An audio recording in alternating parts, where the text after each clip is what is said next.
जैसे ही मुहर्रम का चांद नजर आता है, करबला के जख्म फिर से हरे हो जाते हैं, दिल बेचैन हो जाता है और आंखों में आंसू खुद ब खुद उतर आते।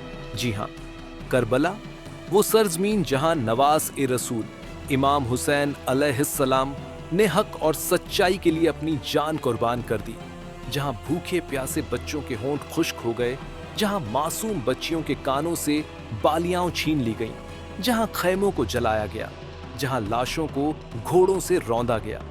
ये कोई अफसाना नहीं, ये हकीकत है जिसे सुनकर आज भी इंसान का दिल कांप जाता है। करबला में जुल्म इस कदर हुआ कि जमीन भी शर्मिंदा हो गई। इमाम हुसैन अलैहिस्सलाम 3 दिन के प्यासे थे, लेकिन जब पानी मांगा तो तीर से जवाब दिया गया। 6 महीने के अली असगर अलैहिस्सलाम जब बाप की गोद में थे तो जालिम ने ऐसा तीर मारा कि माँ रोती रह गई, बाप बेजान हो गया और आसमान ने चीख मार दी। हजरत अब्बास अलैहिस्सलाम जब अल्लम लेकर पानी लाने निकले तो दोनों बाजू काट दिए गए। पानी लाने ना दिया मगर वफा का अलम न झुकने दिया। और इमाम हुसैन अलैहिस्सलाम जब तन्हा रह गए तो दुश्मन ने चारों तरफ से घेर लिया। नेज़े, तलवारें, तीर सब एक साथ बरसने लगे और आखिरकार शिमर जैसे जालिम ने उनका सर तन से जुदा कर दिया।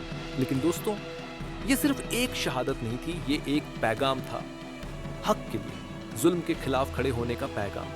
मुहर्रम हमें हर साल याद दिलाता है कि जुल्म चाहे कितना ही बड़ा हो, हक हमेशा गालिब आता है। करबला खत्म नहीं हुई, वो हर हक परस्त के दिल में जिंदा है।